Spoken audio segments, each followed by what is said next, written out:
नमस्कार स्टूडेंट। आपका स्वागत है आपके अपने इस YouTube channel science class and GK पर। आज हम इस वीडियो लेक्चर के अंदर जो आनुवांशिक रोग हमने स्टार्ट किए थे लेवल 10 के अंदर, उस आनुवांशिक रोगों को हम यहाँ पे पढ़ने वाले हैं इस वीडियो लेक्चर के अंदर। तो एक बार सारे स्टूडेंट लाइव आ जाए और लाइव आकर इस वीडियो को लाइक कर देना और इस चैनल को सब्सक्राइब ज़रूर करना।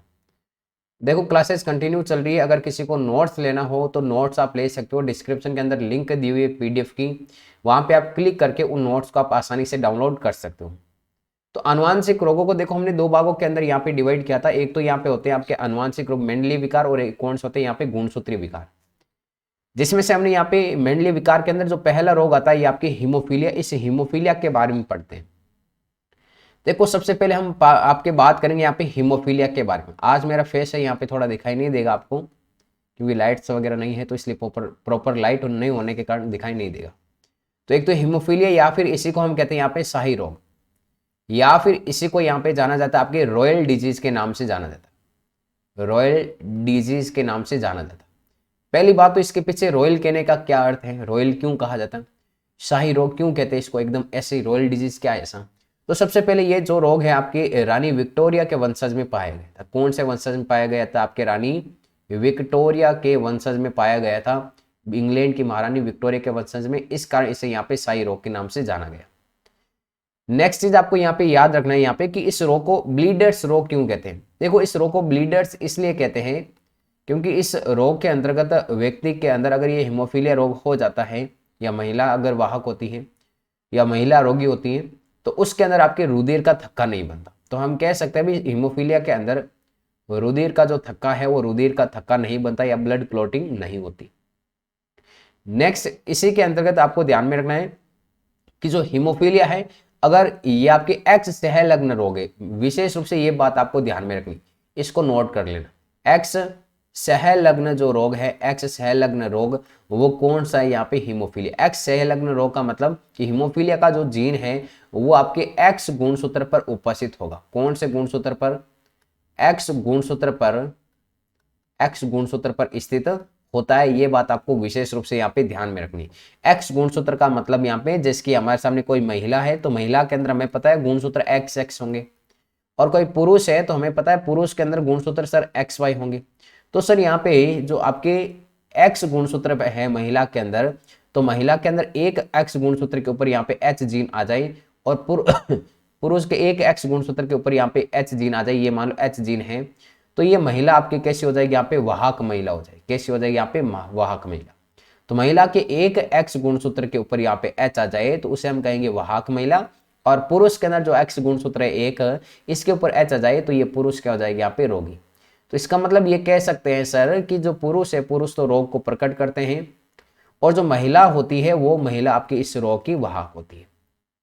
क्लियर है ना यहाँ तक तो चीज? तो अब महिला है, महिला रोगी कौन सी कंडीशन में होगी? तो बहुत ही रेयर कंडीशन के अंदर महिला रोगी हो सकती है। कौन सी कंडीशन के अंदर? तो ध्यान में रखना यहाँ पे एक्स और एक्स, इन दोनों गुणसूत्रों के ऊपर यहाँ पे एच और एच जीन उपस्थित है, तो ये महिला आपकी रोगी होगी। लेकिन ये आपकी कंडीशन बहुत कम देखने को मिलेगी।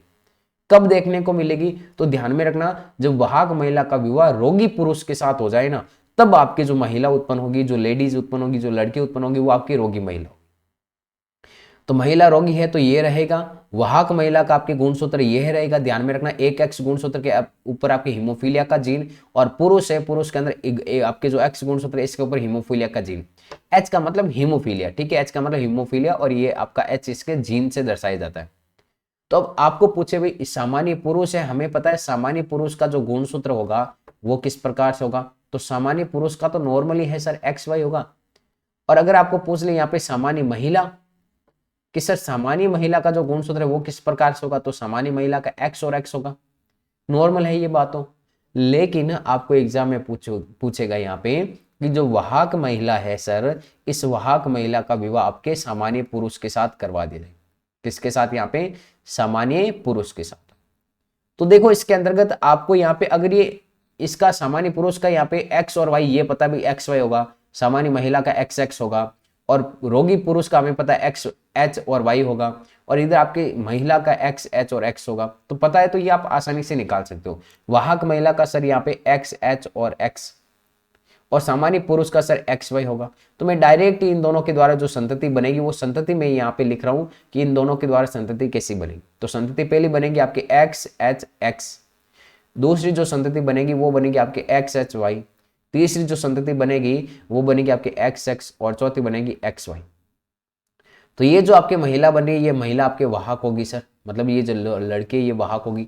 वाहक का मतलब वाहक वह होता है जो रोग को एक पीढ़ी से दूसरी पीढ़ी में पहुंचाने का कार्य करेगा लेकिन खुद रोगग्रस्त नहीं होगा। तो ये जो लड़की उत्पन्न होगी यहाँ पे ये खुद रोगग्रस्त ना होकर ये क्या करेगी भाई, इस रोग को अपनी संतान के अंदर पहुंचाने का कार्य करेगी, ये वाहक होगी इस प्रकार से। और X, H और Y है यहाँ पे, तो ये आपके जो लड़का उत्पन्न होगा ये आपके रोग से क्या होगा, यहाँ पे ग्रसित होगा। रोग से क्या होगा, ये आपके ग्रसित। तो ये बात आपको विशेष रूप से यहाँ पे ध्यान में रखनी है। महिलाएं इस रोग की वाहक होती है लेकिन पुरुष इस रोग को क्या करते हैं, यहाँ पे प्रकट। अब इसकी जो डिटेल्स है वो हम यहाँ पे नोट्स के थ्रू समझ लेते हैं और नोट्स के थ्रू सारी चीजें हैं यहाँ पे क्लियर हो जाएगी। मैं इसको थोड़ा जूम कर देता हूँ भाई, सारी चीजें आपके सामने क्लियर हो जाएगी। तो देखो हमारे सामने यहाँ पे दिया हुआ है कि यह रोग आपके लिंग सहलग्न अक्ष गुणसूत्र पर स्थित होता है, मतलब X गुणसूत्र के ऊपर इसका यहाँ पे जीन उपस्थित होता है। क्लियर है ना यहाँ तक तो चीज। अब देखो नेक्स्ट चीज, इसमें इस रोग में चोट लगने पर रुधिर का थक्का नहीं बनता, मैंने बताया, क्योंकि रुधिर का थक्का बनाने वाली प्रोटीन का निर्माण बहुत कम मात्रा में होता है। इस रोग को ब्लीडर्स रोग कहते हैं। रानी विक्टोरिया के वंशज में पाए जाने के कारण इसको कौन सा रोग कहते हैं, शाही रोग या फिर रॉयल डिजीज, ये हमने पढ़ लिया। स्त्रियां इस रोग की वाहक होती, मैंने बताया था स्त्रियां इस रोग की वाहक होती, रोग को प्रकट नहीं करती, जबकि पुरुष इस रोग को क्या करते हैं, प्रकट करते हैं। ये चीज भी हमने पढ़ ली। देखो चीजें हैं, हम लेन यहाँ पे डिटेल से पढ़ेंगे और उन चीजों को मैं एक बार पहले समझाऊंगा, उसके बाद में हम PDF से पढ़ेंगे तो सारी चीजें क्लियर हो जाएगी, क्योंकि जल्दी हमारा जो पोर्शन है सिलेबस है वो कंप्लीट हो सके। नेक्स्ट है, क्योंकि पुरुषों में केवल एक ही X गुणसूत्र होने के कारण ये रोग हो जाता है, जबकि स्त्रियों में 2 X गुणसूत्र होने के कारण इसके 2 अप्रभाव विकल्पी जीनों का होना आवश्यक है। तो सामान्य स्त्री के लिए हमने बताया था XX, वाहक स्त्री के लिए XH और X, रोगी महिला के लिए XH XS, मतलब दोनों X गुणसूत्र के ऊपर हीमोफीलिया का जीन होना चाहिए। सामान्य पुरुष है तो उसमें XY और रोगी पुरुष है तो इसमें एक X गुणसूत्र के ऊपर क्या होना चाहिए, यहाँ पे Y। ये तो Y यहाँ पे आपके हीमोफीलिया। हीमोफीलिया के बाद में आता है यहाँ पे वर्णांता। अब सर यहाँ पे हीमोफीलिया है, हीमोफीलिया जैसे हमने कंप्लीट किया तो हीमोफीलिया के बाद में जो नेक्स्ट हमारा जो टॉपिक आता है वो आता है यहाँ पे वर्णांता। कौन सा यहाँ पे, वर्णांता। वर्णांता या फिर इसको हम कहते हैं यहाँ पे कलर ब्लाइंडनेस। क्या कहते हैं इसको, कलर ब्लाइंडनेस कहा जाता है। अब देखो यहाँ पे आपके वर्णांता या कलर ब्लाइंडनेस का मतलब क्या होता है, मतलब इसके अंदर जो व्यक्ति होता है वो नीले और लाल कलर में आपके फर्क नहीं कर पाता, इसके अलावा हरा कलर, इन कलरों के अंदर फर्क नहीं कर पाता है कि कौन सा नीला है, कौन सा लाल है, कौन सा हरा कलर है, तो वो कौन सा कहलाता है, आपके वर्णांता कहलाता है। वर्णांता के अंदर ध्यान में रखना भी हमारी आंखों के अंदर जो शंकु कोशिकाएं होती है वो शंकु कोशिकाएं प्रभावित हो जाती है। शंकु कोशिकाओं के द्वारा आपके एक विशेष प्रकार का प्रोटीन का निर्माण होता है, वो प्रोटीन का निर्माण नहीं होता है। शंकु कोशिकाएं कलर के लिए उत्तरदायी होती है। आंख में 2 प्रकार की आपकी सेल्स पाई जाती है, एक तो कोन सेल होती है, एक रोड सेल होती है। कोन सेल का मतलब शंकु कोशिका और रोड सेल मतलब छड़ाकार कोशिका। तो कोन सेल आपके कलर के लिए रेस्पॉन्सिबल होती है, लेकिन आपके रोड सेल आपकी डीम लाइट के अंदर या फिर एकदम फुल लाइट के अंदर हम वस्तु को कैसे देख पाते उसके लिए जिम्मेदार जो आपकी सेल होती है वो आपकी रोड सेल आपके जिम्मेदार होती है, लेकिन कौन सेल कलर के लिए रेस्पॉन्सिबल होती है। तो नीले लाल और हरे कलर में डिफरेंस नहीं कर पाता। जिस प्रकार से हमने हीमोफीलिया की आपकी वंशागति पढ़ी थी उसी प्रकार से वर्णांता की वंशागति होगी। इसमें अगर आपको पूछे कि महिला है, वो महिला आपके सामान्य है, महिला क्या यहाँ पे सामान्य, सामान्य का मतलब एकदम नॉर्मल महिला, तो उसका गुणसूत्र X और X होगा। और अगर आपको पूछे कि सर यहाँ पे महिला है वो आपके वाहक है, वाहक मैंने अभी बताया था, वाहक का मतलब जो रोग को एक पीढ़ी से दूसरी पीढ़ी पहुंचाने का कार्य करेगी। तो वर्णांता मतलब कलर ब्लाइंडनेस, तो इसका जीन को हम यहाँ पे C से दर्शाएंगे, तो ये आपके वाहक महिला हो जाएगी। अगर आपको पूछे यहाँ पे कि जो पुरुष है सर, ये पुरुष आपके कैसा है, यहाँ पे सर सामान्य पुरुष, तो सामान्य पुरुष के अंदर कैसा होगा, यहाँ पे X और Y होगा। और अगर पूछे यहाँ पे कि जो पुरुष है सर, ये पुरुष कैसा है, यहाँ पे रोगी, तो रोगी पुरुष के अंदर यहाँ पे कैसा होगा, X और Y होगा। लेकिन इस पुरुष रोगी के अंदर X गुणसूत्र पर आपकी C जीन उपस्थित होगा, तो ये पुरुष कैसा हो जाएगा, यहाँ पे रोगी। ये आपको बात विशेष रूप से यहाँ पे ध्यान में रखनी। अब चले हम यहाँ पे नेक्स्ट हमारे PDF की तरफ। पीडीएफ के अंदर देखो यह एक लिंग सहलग्न रोग है, अप्रभावी रोग है। सेम ही बात है भाई, एक्स गुणसूत्र पर इसका जीन उपस्थित होगा। यह रोग लाल तथा हरे रंग के संवेदी शंकु के असामान्य होने के कारण होता है। तो संवेदी शंकु कोशिका मैंने बता दिया, उसके असामान्य होने के कारण होता है, जिससे व्यक्ति लाल व हरे रंग में अंतर नहीं कर पाता है। इसीलिए आपने देखा होगा भी आर्मी के अंदर कलर विजन टेस्ट किया जाता है, नेवी के अंदर कलर विजन टेस्ट किया जाता है, एयरफोर्स के अंदर कलर विजन टेस्ट किया जाता है, रेलवे के अंदर कलर विजन टेस्ट किया जाता है, क्योंकि जो भी सिग्नल वगैरह होते हैं वो रेड, ग्रीन, और अगर आर्मी की ड्रेस देखें तो आपकी लगभग ग्रीन कलर भी रहता है, तो इस कारण उनका कलर विजन टेस्ट किया जाता है। तो लाल व हरे रंग की वर्णांता के लिए उत्तरदायी जीन एक्स गुणसूत्र पर स्थित होते हैं। पुरुष की कोशिकाओं में केवल एक एक्स गुणसूत्र होता है, इस कारण ये रोग को प्रकट करते हैं, परंतु महिलाओं में 2 एक्स गुणसूत्र होते हैं, इस कारण ये आपके रोग की वाहक होती है। बाकी वाली चीज सेम ही है, बस हमने जहां पे एच लिखा था पहले वहां पे अब एच की जगह सी आ गया, और बाकी वाली ये चीजें आपकी सारी की सारी सेम है, अभी मैंने आपको बता दी। अब इसी के बाद में हमारे यहाँ पे सिकल सेल एनीमिया। इस सिकल सेल एनीमिया रोग को समझते हैं। कौन सा यहाँ पे सिकल सेल एनीमिया, ये लो भाई, ज्यादा से ज्यादा देखो चीजें कवर हो पाए, इसलिए मैं यहाँ पे पीडीएफ से आपको कुछ चीजें पढ़ा रहा हूँ और कुछ चीजें मैं आपको समझा देता हूँ। यहाँ सिकल सेल एनीमिया, पहली बात तो इसका हिंदी में नाम आप ध्यान में रखना, दात्र कोशिका अरक्तता, दात्र कोशिका अरक्तता, अरक्तता, ये तो हो गया इसका सर यहाँ पे सिकल सेल एनीमिया का हिंदी में नाम। अब इसी के बाद में हम बात करते हैं सिकल सेल एनीमिया के अंदर होगा क्या। मेन रीजन है इसमें कि जो आरबीसी है, इस आरबीसी का आकार हस्याकार हो जाता है। आरबीसी का आकार, आरबीसी का आकार हस्याकार हो जाता है। अब आरबीसी का आकार जैसे हस्याकार होगा तो क्या होगा सर, तो इस प्रकार की आपकी आरबीसी हो जाती है। तो आरबीसी का आकार हस्याकार होने के कारण ये आपके O2 का परिवहन नहीं कर पाती, O2 का परिवहन नहीं कर पाती। तो ध्यान में रखना यहाँ पे कि आरबीसी का आकार हस्याकार होने के कारण यह आपके O2 का परिवहन नहीं कर पाती। क्लियर है ना यहाँ तक तो चीज। अब O2 का परिवहन क्यों नहीं कर पाती, क्या रीजन है, आरबीसी का आकार हस्याकार हुआ क्यों? क्योंकि ध्यान में रखना भाई, आरबीसी के अंदर जो हीमोग्लोबिन पाई जाती है, इस हीमोग्लोबिन के अंदर टोटल आपकी 4 चेन होती है, 2 अल्फा चेन होती है और 2 आपकी बीटा चेन होती है। तो जो बीटा श्रृंखला है सर, इस बीटा श्रृंखला के ऊपर 6 एमिनो अम्ल पाए जाते हैं, 1 2 3 4 5 और 6। ये छठा जो एमिनो अम्ल है, छठा एमिनो अम्ल, ठीक है, इस छठे एमिनो अम्ल का नाम है यहाँ पे ग्लूटामिक एमिनो अम्ल। कौन सा यहाँ पे, ग्लूटामिक। इस ग्लूटामिक एमिनो अम्ल की जगह यहाँ पे वेलिन आ जाता है। कौन सा एमिनो अम्ल आ जाता है, वेलिन। इस कारण से आरबीसी का आकार कैसा हो जाता है, हस्याकार, और ये ऑक्सीजन का परिवहन नहीं कर पाती। नेक्स्ट यहाँ पे बात आपको इंपॉर्टेंट ध्यान में रखनी है कि जिनको आपके सिकल सेल एनीमिया हो रखा है, तो सिकल सेल एनीमिया वाले जितने भी आपके पेशेंट हैं, उनको कभी भी जिंदगी के अंदर मलेरिया नहीं होता। क्या नहीं होता, मलेरिया नहीं होता। कौन से व्यक्ति को मलेरिया नहीं होता सर, तो ध्यान में रखना, इसकी जो विषम युग्मजीय अवस्था बनती है, उस विषम युग्मजीय अवस्था के अंदर उनको मलेरिया नहीं होगा।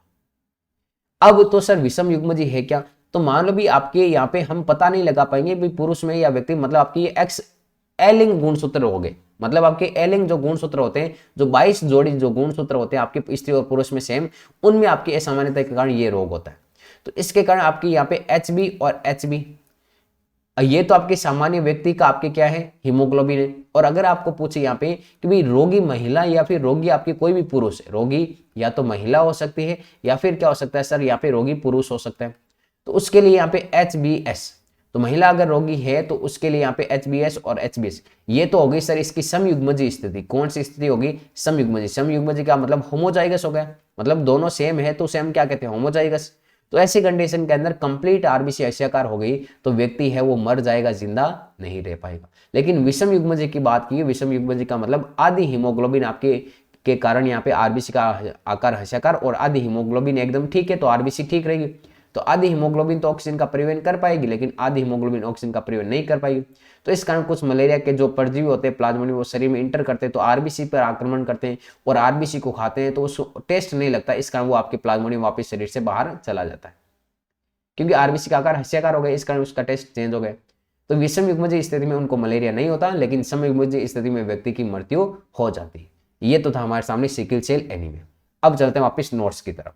तो दात्र कोशिका अरक्तता मैंने बता दिया आपको, यह रोग ऑटोसोमी एलिंग गुणसूत्र उत्परिवर्तन के कारण होता है, मतलब पता नहीं कर पाते कि स्त्री में है या फिर पुरुष में। तो ऑटोसोमी का मतलब एलिंग गुणसूत्र। इसमें हीमोग्लोबिन की बीटा श्रृंखला में छठा एमिनो अम्ल ग्लूटामिक अम्ल का स्थान वेलिन ले लेता है। मैंने बताया था वेलिन के बारे में, जिससे आरबीसी अपना वास्तविक आकार बदलकर विकृत व हृदयाकार हो जाती है और यह ऑक्सीजन का परिवहन नहीं कर पाती है। क्लियर है। सामान्य पुरुष का हीमोग्लोबिन HbHb होता है तथा वाहक पुरुष या स्त्री का हीमोग्लोबिन HbS होता है। मैंने बताया था वाहक। इस विषम युग्मजीय स्थिति में आदि आरबीसी का आकार हृदयाकार और आदि आरबीसी ठीक होती है। इस कारण इन व्यक्तियों को मलेरिया का प्रभाव बहुत कम होता है। नेक्स्ट, लेकिन समयुग्मजीय स्थिति में कोई व्यक्ति क्या होता है, जिंदा नहीं रह पाता। कोई भी व्यक्ति क्या होगा, यहाँ पे जिंदा नहीं रह पाएगा। तो ये आपकी कौन सी कंडीशन हो जाएगी भाई यहाँ पे, तो ध्यान रखना, ये आपकी कंडीशन हो जाएगी यहाँ पे विषम समयुग्मजीय स्थिति। तो ये हमारा जो यहाँ पे सिकल सेल एनीमिया रोग था, ये सिकल सेल एनीमिया यहाँ पे कंप्लीट होता है। बाकी की जो आपकी चीजें हैं वो हम करेंगे आपकी नेक्स्ट क्लास के अंदर। वीडियो कैसा लगा है वो आप कमेंट्स करके जरूर बताना। अगर ये किसी को नोट्स चाहिए तो डिस्क्रिप्शन में जो लिंक दी हुई है वहां पे आप क्लिक करके नोट्स डाउनलोड कर सकते हो। मिलते हैं वापस नेक्स्ट क्लास में।